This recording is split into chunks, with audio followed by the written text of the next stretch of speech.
이렇게 도시와 농촌의 관계 단절이라는 것들이 지금은 우리가 아까 말씀드린 것처럼 내 식탁 위의 먹거리가 과연 누가 어떻게 농사 지어서 내 식탁 위로 오게 됐는지 그것 정보들을 알지 못한다는 것을 기본으로 해서 이 도시와 농촌의 단절이라는 것, 농업과 먹거리가 서로 관계가 멀어진 것들이 어떤 문제를 가져왔는지를 말씀을 드리도록 하겠습니다.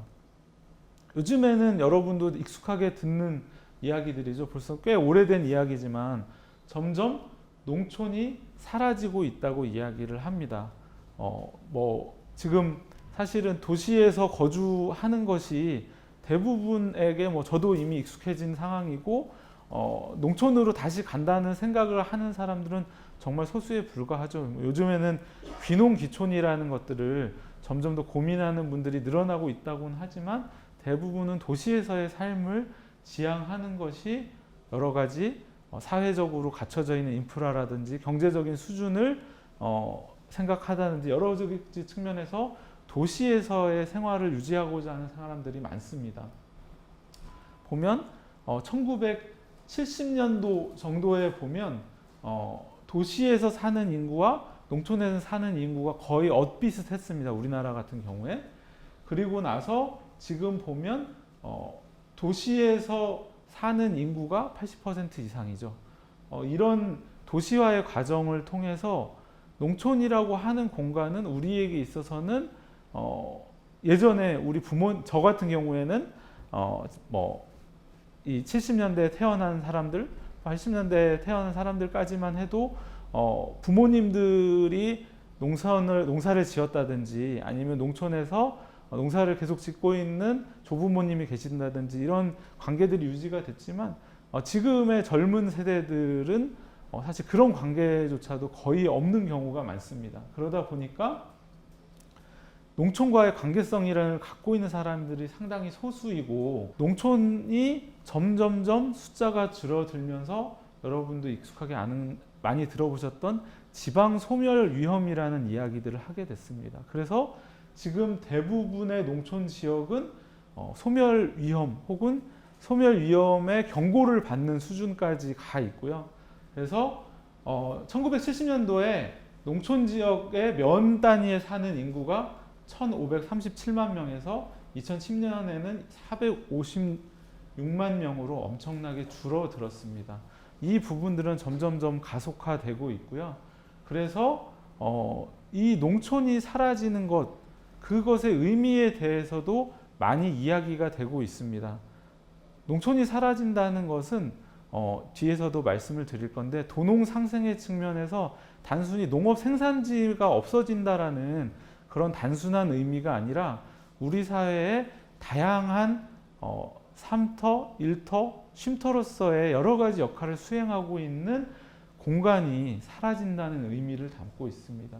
이런 측면에서 우리가 오늘 이 강좌는 시민 먹거리 학교라서 먹거리를 중심으로 이야기를 다루지만 도농 상생이라는 것은 훨씬 더 폭넓은 여러 가지 문화적인 측면, 사회적인 측면들을 포괄을 하고 있습니다. 먹거리라는 경제적인 측면만을 오늘 중심에서 이야기 드리지만 그런 전반적인 부분을 좀 우리가 고민을 해야 되고요. 이렇게 농업과 먹거리의 관계가 멀어지면서 누가 어떻게 생산했는지 모르는 먹거리를 우리 식탁에 올릴 뿐만 아니라 점점점 가공된 먹거리의 비율이 높아지고 있습니다. 보통 이것은 사실 가정별로도 어떤 먹거리를 이 맞벌이 부부 같은 경우에는 점점점 요리할 시간들도 줄어들고 또 1인 가구로 살아가는 고령 가구라든지 아니면 대학생이라든지 아직 결혼하지 않거나 이런 1인 가구로 살아가고 있는 젊은 층 같은 경우에도 사실 신선한 먹거리, 농산물을 구매해서 요리를 해먹는다는 것이 상당히 어려운 상황이죠. 그렇기 때문에 그래도 요리를 많이 해먹는 집과 이렇게 1인 가구 이런 경우에 따라서 식탁 위에 신선한 먹거리냐 아니면 가공된 먹거리냐가 비율을 얼마나 차지하는지는 상당히 격차가 큽니다. 하지만 전반적으로는 가공식품이 많이 늘어나고 있다는 건 우리가 이제 부정할 수가 없는 현실이죠.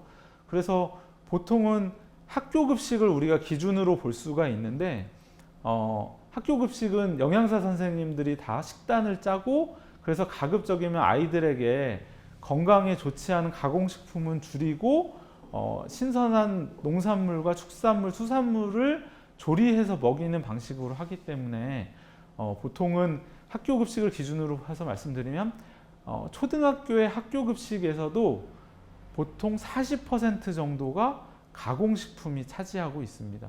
그러면 이런 가공식품이 늘어날수록 우리의 식탁은 보통은 질이 떨어진다라고 이야기를 할 수가 있습니다.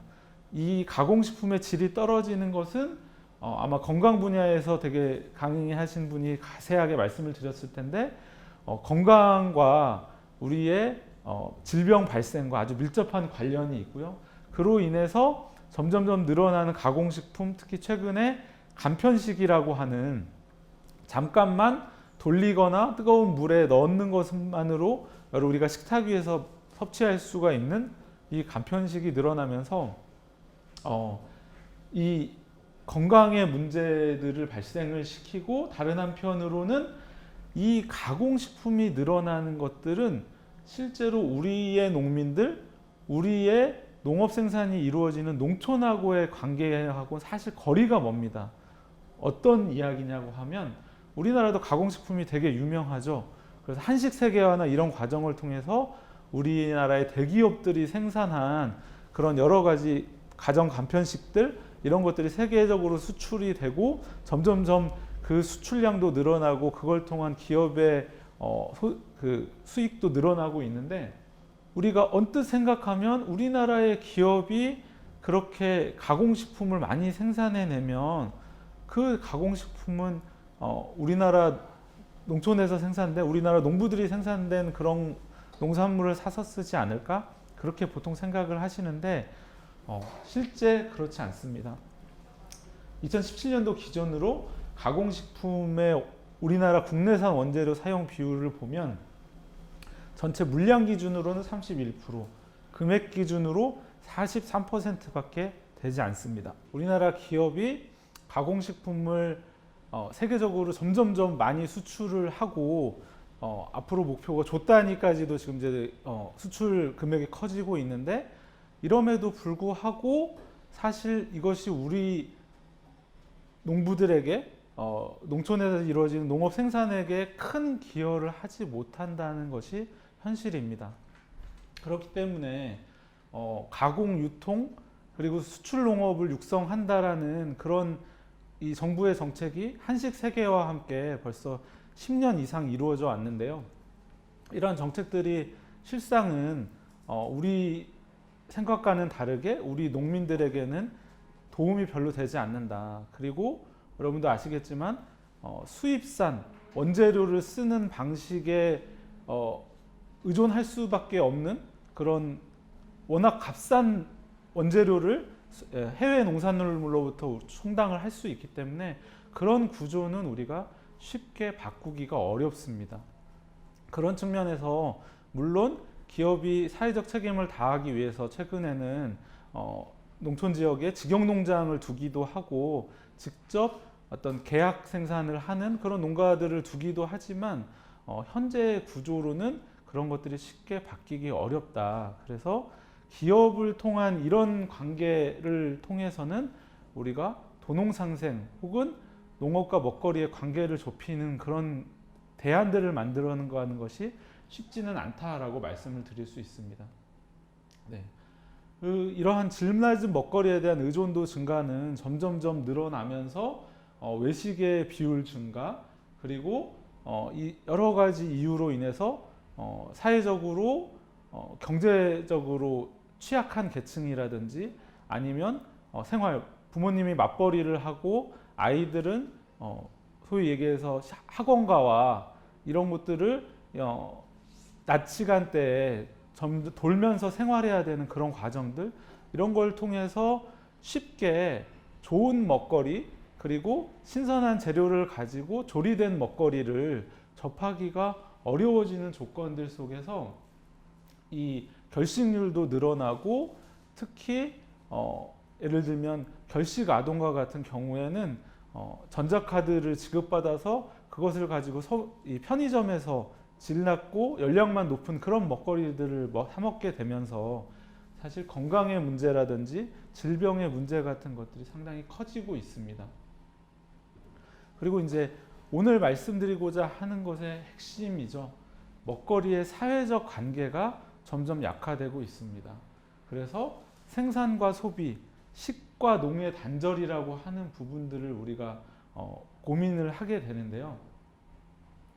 이 대량 생산, 대량 소비라고 하는 부분, 그러니까 농촌에서의 생산은 다수의 우리 농가, 중소농가들에 의해서 이루어지지만 이것을 구매하는 기업과 가공, 유통하는 기업들에 의해서 대량 생산, 대량 소비를 하는 그런 체계를 가지고 있고, 또 그 중에서도 대부분은 수입 농산물에 의존하는 이런 과정을 통해서 우리의 식탁에서 먹는 것들이 누가 어떻게 생산했는지 모르는 그런 먹거리가 올라오게 됩니다. 그래서 이제 국가 푸드 플랜을 연구하는 연구진에서 내놓은 이야기에서 보면 먹거리가 블랙박스화 되고 있다. 여러분이 그 먹거리에 대해서 인식을 할 수가 없다라는 그런 이야기를 하고 있습니다. 그래서 이런 부분들을, 관계의 단절을 우리가 좀 더 복원하고 가깝게 하려고 이런 강좌도 만들고 식생활 교육이라는 것들을 학교 급식 단계에서부터 하고, 지금은 각 연령대별로 맞는 그런 식생활 교육이라든지 건강관리 프로그램 이런 것들을 보건복지부를 통해서 지역의 보건소나 여러 가지 공적인 영역에서 많이 추진을 하고 있습니다. 하지만 여전히 이 생산과 소비 간의 단절이라고 하는 것은 전체적으로 우리가 식탁에서 소비하는 먹거리에서 이루어지는 생산과 소비 간의 중간에 기업을 거치는 구조들, 이런 걸 통해서 관계를 쉽게 알 수가 없기 때문에 단절 상황에 있다라고 말씀을 드릴 수가 있고요.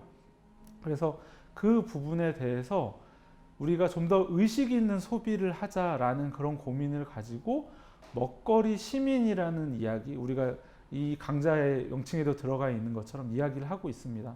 단순히 돈을 내고 사 먹는 소비자가 아니라 내가 사 먹는 먹거리가 우리 사회, 그리고 우리의 농촌과 그 농촌에서 농업 생산을 통해서 먹거리를 만들어내는 농민들에게 어떠한 영향을 주는지를 생각하고, 예를 들면 윤리적 소비라든지 좀 더 생태적인 소비, 그리고 우리나라의 농업과 농촌을 좀 더 지속 가능하게 만들 수도 있다는 그런 인식을 가지고 소비하자, 그런 생각에서 먹거리 시민이라는 이야기들을 하고 있습니다. 그래서 보면 우리 사회에서 연구자들이 이제 그 설문을 통해서 해보면 도시와 농촌 간의 관계, 그리고 먹거리와 농업 간의 관계를 생각을 하면서 소비를 하고 있고, 그런 관계를 좀 더 가깝게 만들 수 있는 로컬 푸드라든지, 그리고 우리나라의 전통적인 어떤 식생활이라든지 먹거리들을 좀 더 많이 우리가 같이 소비하는 그런 고민들, 그래서 패스트푸드가 아니라 전통적인 문화와 식생활 여러 가지를 유지하는 슬로푸드와 같은 그런 접근들, 그리고 더 나아가서 경제적으로 지위는 다를 수 있지만, 소득 수준이 서로 차이가 있을 수는 있지만 밥상은 공평해야 한다라고 하는 먹거리 정의를 이야기하는 그런 시민들이 늘어나면서, 그런 먹거리들에 좀 더 지불의사가 있다, 좀 더 쓰겠다라고 하는 그런 먹거리 시민들이 많이 늘어나고 있습니다. 그리고 정부의 정책도 지자체의 정책도 그러한 먹거리들을 우리 지역민들과 소비자들에게 제공하는 방식으로 정책들이 많이 바뀌어 가고 있습니다.